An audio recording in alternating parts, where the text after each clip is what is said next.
নমস্কাৰ the better society নামৰ এই বিশেষ পেজটোলৈ মই মৃণাল কুমাৰ নাথে আপোনালোক সকলোকে স্বাগতম জনাইছো। আজি আমি কথা পাতিম NGO বা নন গভৰ্ণমেণ্ট অৰ্গেনাইজেশ্যন এটা কিদৰে গঠন কৰিব পাৰি। প্ৰথমতে আমি জানি লওঁ যে ভাৰতবৰ্ষত কোনসমূহ অনুষ্ঠান প্ৰতিষ্ঠানক নন গভৰ্ণমেণ্ট অৰ্গেনাইজেশ্যন বুলি অভিহিত কৰা হয়। NGO হ'বলৈ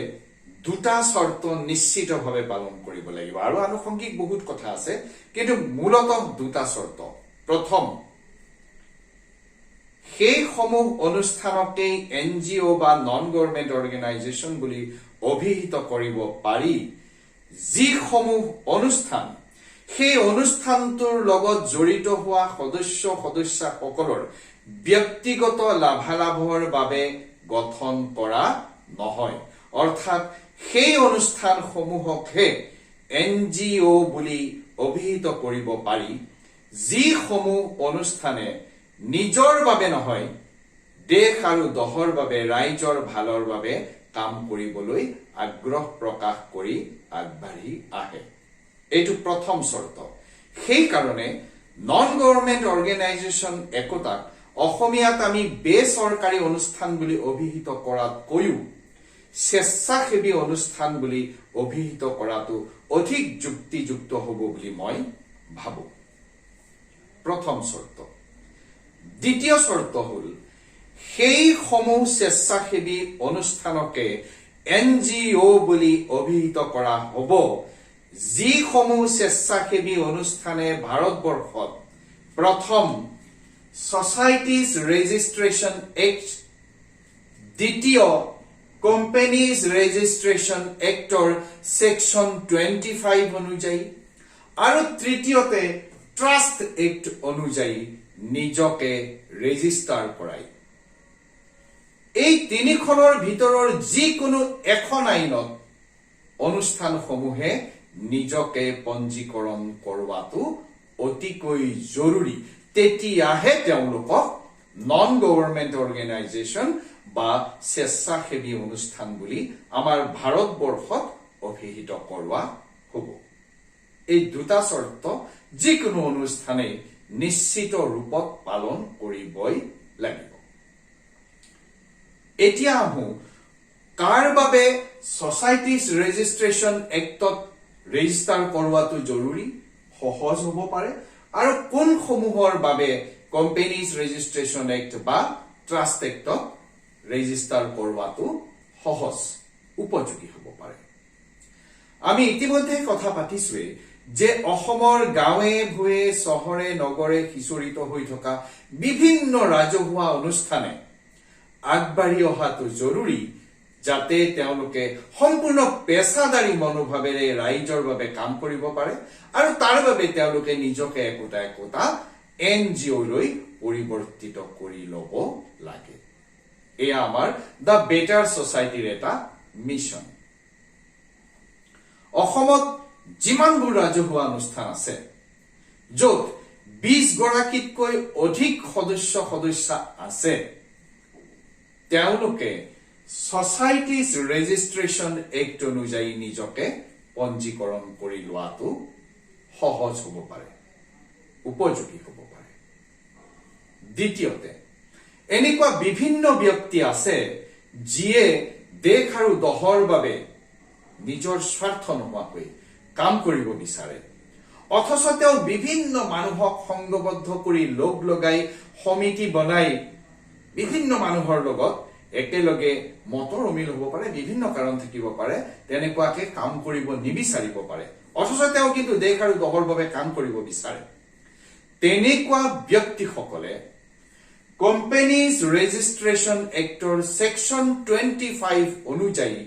এটা অনুষ্ঠান ৰেজিষ্টাৰ কৰি ল'ব পাৰে যাক নট ফৰ প্ৰফিট কোম্পানী বুলি কোৱা যায়। লৈ পেলাই তেওঁ দেশ আৰু দহৰ বাবে কাম কৰিবলৈ আগ্ৰহ প্ৰকাশ কৰি ওলাই আহিব পাৰে। তেনেকুৱা অনুষ্ঠানকো আমি ভাৰতবৰ্ষত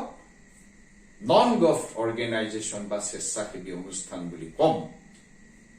কিন্তু কোম্পানীজ ৰেজিষ্ট্ৰেশ্যন এক্টৰ সেকশ্যন 25 অনুযায়ী ৰেজিষ্টাৰ কৰিবলৈ মই ভাবো অকণমান দক্ষতাৰ প্ৰয়োজন সেয়েহে যিসমূহে এই ধৰণে কাম কৰিবলৈ আগবাঢ়ি আহে তেওঁলোকক সোশিয়েল এন্টাৰপ্ৰেনিয়ৰ বুলি আমি অভিহিত কৰিম আমি কৰিম আৰু তেওঁলোকে সোসাইটি ৰেজিষ্ট্ৰেচন এক্টত ৰেজিষ্টাৰ নকৰি পেলাই কোম্পানীজ ৰেজিষ্ট্ৰেচন এক্টৰ অধীনত নিজে এটা অনুষ্ঠান ৰেজিষ্টাৰ কৰি ৰাইজৰ বাবে কাম কৰিবলৈ আগ্ৰহ প্ৰকাশ কৰিব পাৰে তৃতীয়তে এনেকুৱা বিভিন্ন ব্যক্তি আছে যিয়ে ধৰক পৰিয়ালৰ কোনোবা সদস্যৰ নামত একতা ন্যাস সৃষ্টি কৰিব বিচাৰে বা যিয়ে এটা নিৰ্দিষ্ট পৰিমাণৰ পুঁজি জমা কৰি পেলাই সেই পুঁজিটো পৰিচালনা কৰিবৰ বাবে সেই পুঁজিটোৰ দ্বাৰা দেশ আৰু দহৰ কাম কৰিবৰ বাবে একতা ন্যাস সৃষ্টি কৰিব পাৰে বা এনেকুৱা আনুষংগিক বিভিন্ন ৰাজহুৱা ভাল কামৰ বাবে ভৱিষ্যতে ভাল কাম কৰি যাবৰ বাবে একতা ন্যাস সৃষ্টি কৰি দেশ আৰু দহৰ বাবে কাম কৰিবলৈ আগবাঢ়ি আহিব পাৰে এতিয়া আমি এটাকৈ পাতিম সোসাইটিজ ৰেজিষ্ট্ৰেচন এক্টত আপুনি কিদৰে ৰেজিষ্টাৰ কৰিব পাৰে কোম্পানীজ ৰেজিষ্ট্ৰেচন এক্টত কিদৰে ৰেজিষ্টাৰ কৰিব পাৰে আৰু ট্ৰাষ্ট এক্ট অনুযায়ী কিদৰে ৰেজিষ্টাৰ কৰিব পাৰে কিন্তু তাৰ আগতে মই এটা কথা জনাব বিচাৰিছো আমি যে আপোনালোকক কৈ আছো যে আপুনি আপোনাৰ অনুষ্ঠানটো বা আপুনি নিজে নতুনকৈ এটা NGO গঠন কৰক দেশ আৰু দহৰ বাবে কাম কৰক ইয়াৰ দ্বাৰা আপোনাৰ কি লাভ হ'ব খুব স্পষ্টকৈ মন কৰিব যেতিয়া আপুনি এটা NGO গঠন কৰিব প্ৰথম কথা আপুনি একাউন্টেবল হ'ব আপুনি কাৰোবাৰ ওচৰত জবাবদিহি হ'ব যে আপুনি কি কাম কৰিছে কি কাম কৰিব এই কামসমূহ কৰিবৰ বাবে আপুনি জোৰ পৰাই পইচা যোগাৰ কৰিব ধন যোগাৰ কৰিব এই ধনখিনি আপুনি ক'ত ব্যৱহাৰ কৰিব কি দৰে ব্যৱহাৰ কৰিব আৰু সুন্দৰকৈ ব্যৱহাৰ হৈছে নে নাই এই গোটেই কথাখিনিৰ বাবে আপুনি কাৰোবাৰ ওচৰত জবাবদিহি হ'ব অৰ্থাৎ আপুনি কামখিনি কৰিবলৈ বাধ্য তাৰ বিপৰীতে আপোনাৰ কি লাভ হ'ব আপুনি আপোনাৰ মনত যেতিয়া এটা ধাৰণাৰ বাহ লয় আপুনি দেশ আৰু দহৰ বাবে কাম কৰিব বিচাৰে অথচ আপোনাৰ হ'ব পাৰে অৰ্থৰ অভাৱ হ'ব পাৰে টকা পইচাৰ অভাৱ হ'ব পাৰে কেতিয়াবা আপোনাৰ টকা পইচা থাকিলেও এই দুটা ৰেজিষ্ট্ৰেচন এক্টত ৰেজিষ্টাৰ কৰা মানুহখিনিৰ টকা পইচা আছে কিন্তু টেকনলজিৰ অভাৱ হ'ব পাৰে দক্ষতাৰ অভাৱ হ'ব পাৰে বিভিন্ন আনুষংগিক কাৰুকাৰ্যৰ অভাৱ হ'ব পাৰে কাৰিকৰী দিশৰ অভাৱ হ'ব পাৰে মেন পাৱাৰৰ অভাৱ হ'ব পাৰে তেতিয়া এই সকলো ফালৰ পৰা ধন দক্ষতা জ্ঞান এই সকলোবোৰ দিশৰ পৰা অইনৰ পৰা সহায় পাব পৰা বাবে যোগ্য হবৰ বাবে আপুনি এটা NGO গঠন কৰাটো